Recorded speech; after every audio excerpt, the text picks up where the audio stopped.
নমস্কাৰ বন্ধুসকল, মই ললিত কুমাৰ নাথ। আপোনালোকে চাইছে ফাৰ্মাৰ লাইফ আছাম। আজি এটা নতুন ভিডিঅ'। আজি ভিডিঅ'টোত আপোনালোকক মই ফাৰ্ম কেইখনমান দেখাম আৰু গোটেইকেইখন ডেভেলপ ফাৰ্ম, মানে অলৰেডি ডেভেলপ হৈ যোৱা ফাৰ্ম, অলৰেডি তেওঁ ফাৰ্মকেইখনৰ পৰা ইনকাম হৈ থকা ফাৰ্ম। আজিৰ তাৰিখত যদি তেওঁলোকে ইচ্ছা কৰে এটা ভাল ইনকামে ফাৰ্মৰ পৰাই ল'ব পাৰে। আৰু এইকেইখন ফাৰ্ম মই আপোনাক ক'ত আছে কি আছে মই গোটেইটোত কৈ আছোঁ, ডিটেইলছ আপোনালোকক দেখাই আছোঁ।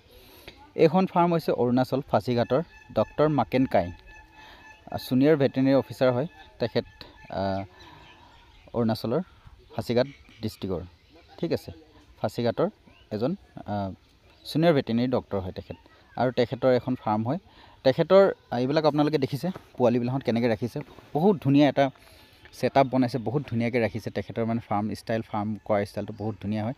এইবিলাক চব F1 পোৱালি হয়, চিৰহি আৰু আমাৰ আছাম হিলগটৰ পোৱালি হয়।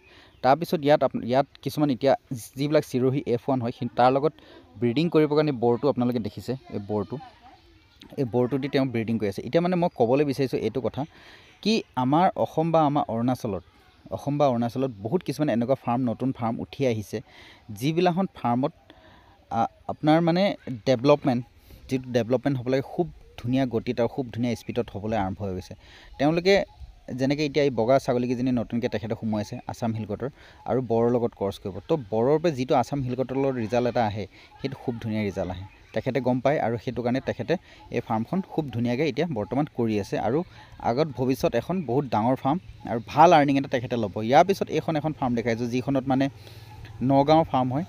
এইখন ফাৰ্মত কমচে কম 97জনী ডাঙৰ ছাগলী আছে, আৰু ইয়াৰ লগত 17টামান সৰু পোৱালি আছে। ঠিক আছে, তো এখন বহুত ডাঙৰ ডেভেলপ ফাৰ্ম হয়। তো আপুনি এটা কথা হিচাপ লগাই লওক, এইখন ফাৰ্মত যদি 100টা ছাগলী আছে, এভাৰেজ মই যদি এটা ছাগলী আপোনাৰ ধৰিলোঁ 5 বা 6 হাজাৰকৈ ধৰোঁ, তেতিয়াও আপোনাৰ ধৰক 5 লাখ বা 6 লাখ টকা আছে। আৰু এই ফাৰ্মখন 5 লাখ 6 লাখ টকা হ'ব টাইম কিমান লাগিছে গম পায়নে আপোনালোকে? মাত্ৰ এখন 3 বছৰৰ ভিতৰত এখন ছাগলী ফাৰ্ম ইমান ডাঙৰ হৈছে। ঠিক আছে, তো বহুত মানুহে এনেকৈ কথা কয় কি ছাগলী ফাৰ্মিঙত ইনকাম নাই বা ছাগলী ফাৰ্মিঙত টকা পইচা নাই, আৰ্নিং খুব কম। কিন্তু এনেকুৱা নহয়, ইয়াত আপোনাৰ খৰচাও কম, আৰ্নিং বেছি। খৰচা কম, আৰ্নিং বেছি। ইয়াত সদায় এটা কথা মনত ৰাখিব, ছাগলী ফাৰ্মিঙত খৰচা কম, আৰ্নিং বেছি। আৰু ইয়াত সৰুকৈ সৰু মানুহে আৰামছে কৰিব পাৰে। কিন্তু আজিৰ তাৰিখত ছাগলীৰ বহুত দাম। আপোনালোকে মাৰ্কেটত গৈছেনে নাই নাজানো, 700 টকা যদি এটা ছাগলী মাংস যদি আপুনি কেজি খাব লাগে ছাগলী মাংস, তেনেহ'লে আপুনি এটা ছাগলীৰ দাম কিমান হ'ব এটা হিচাপ লগাই লওক।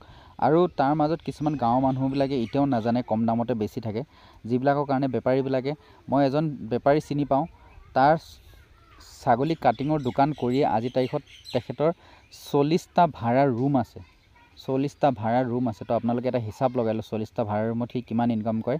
আৰু এই ছাগলী তাৰমানে সি কাছাই হয়, কাছাই কাম কৰে, বিহাৰী মুছলিম হয়। ঠিক আছে, মই এইটো কোৱা নাই যেন আপুনি ছাগলী ফাৰ্মিঙে কৰক, গৰু ফাৰ্মিঙতো আহক, গৰু ফাৰ্মিঙতো পইচা আছে। গাহৰি ফাৰ্মিঙত যদি আপোনালোকে হাতত পইচা ঠিক ঠাক আছে, তেতিয়াহ'লে গাহৰি ফাৰ্মিঙো কৰিব পাৰে, মুৰ্গী ফাৰ্মিঙো কৰিব পাৰে। কিন্তু ফাৰ্মিং লাইনত যদি আপুনি আহে, তেতিয়াহ'লে আপোনালোকে বেনিফিট ল'ব পাৰিব। কিন্তু এনেকুৱা নহয় কি ধৈৰ্য কম থকা মানুহ ফাৰ্মিঙত আহি লাভ নাই, ধৈৰ্য আপোনাৰ থাকিব লাগিব। আৰু কিছুমান মানুহে ভিডিঅ' বনাই থাকে কি 5জনী ছাগলীহে ৰাখিব লাগে। মই এটা কথা কওঁ, 5জনী ছাগলী ৰাখি পেলাইতো কোনো মানুহে ফাৰ্ম কৰিব নোৱাৰে। সেইটো এটা এনেই ফকতীয়া কথা হয়, ভিউজৰ কাৰণে ভিডিঅ' এইবিলাকত আহে, আৰু সেইবিলাকত পাগল মানুহৰ নিচিনা কথা কয়। আপুনি ধৰক কমচে কম এখন ঘৰ চলিব হ'লে কমচে কম আপোনাৰ ধৰক একদম কম হ'লেও 30জনীমান ছাগলী থাকিব লাগিব। ভাল ছাগলী 30জনীমান থাকিলেহে আপুনি এখন ঘৰ সেই ছাগলী ফাৰ্মখনৰ পৰা চলাব পাৰিব। কিন্তু মই জানাত আপুনি যদি 100জনীমান ছাগলী থাকে, তেতিয়াও আপোনাৰ খুব ধুনীয়া এটা ইনকম হ'ব, খুব ধুনীয়া এটা চাকৰি যেনেকুৱা ইনকম হয় সেনেকুৱা এটা ইনকম লৈ থাকিব পাৰিব, চাকৰিতকৈ ভাল এটা ইনকম লৈ থাকিব পাৰিব।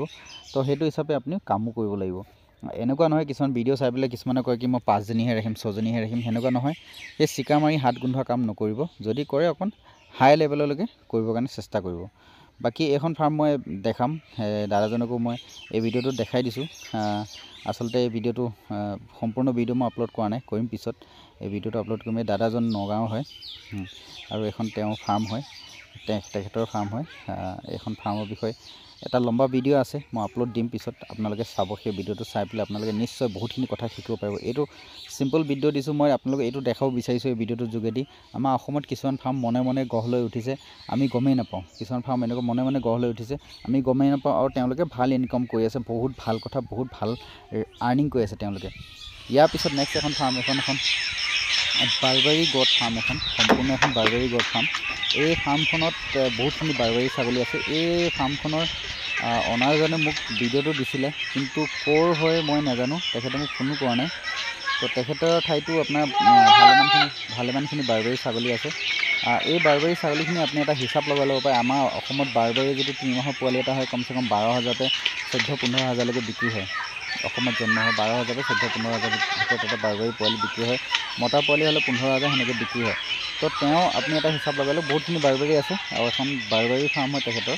অসমৰ কোন জেগাত আছে সেইটো মই নাজানো, দাদাই কমেণ্টত কৈ দিব কোন জেগাত হয়। আপুনি যদি কিবা বেচা কিনা কৰিম বুলি ভাবে আপুনি কমেণ্টত নম্বৰটো দি দিব, কাষ্টমাৰবিলাকে আপোনাক নিজে কণ্টেক্ট কৰিব, নিজে চাব। কিন্তু কিছুমান মানুহে মোক এনেই কমেণ্ট কৰে বা হেৰি কৰে কি ছাগলী ইমান দাম নহয় হেনতেন। তো সেইবিলাক মানুহৰ কাৰণে চৰি কৈছোঁ, তেওঁলোকক মই একো ক'ব নিবিচাৰোঁ। তেওঁলোকে নিজে চাব পাৰে, ক'ত ল'ব পাৰে, ক'ত বিচাৰিব পাৰে, তেওঁ নিজে যাওক, নিজে চাওক, নিজে বিচাৰক। কিন্তু মোৰ ঠাইত মই ইমান কমত ছাগলী আজি তাৰপিছত দিব নোৱাৰোঁ, কাৰণ আগৰ মাৰ্কেট থকা নাই। আগৰ মাৰ্কেট হোৱা হয় হ'ল হয়, কাৰণ ট্ৰেডিঙত ইমান লাভ নাই। মানুহে ভাবে ট্ৰেডিঙত বহুত লাভ আছে, ট্ৰেডিঙত লাভ নাই। ট্ৰেডিঙত লাভ আছে যদি আপুনি গাড়ী হিচাপত আনিব পাৰে তেতিয়া লাভ আছে, কিন্তু গাড়ী হিচাপত অনাটো সম্ভৱ নহয়। সেইকাৰণে বহুত ট্ৰেডাৰ আজি তাৰিখত বন্ধ কৰিলে। লাহে লাহে মই যেনে তেনে চলাই আছোঁ, লাগিলে আপোনালোকে ক'ব পাৰে। আৰু এনেকৈ নেক্সট টাইম ভিডিঅ' পাবলৈ চেনেলটো ছাবস্ক্ৰাইব কৰি ল'ব। Thank U.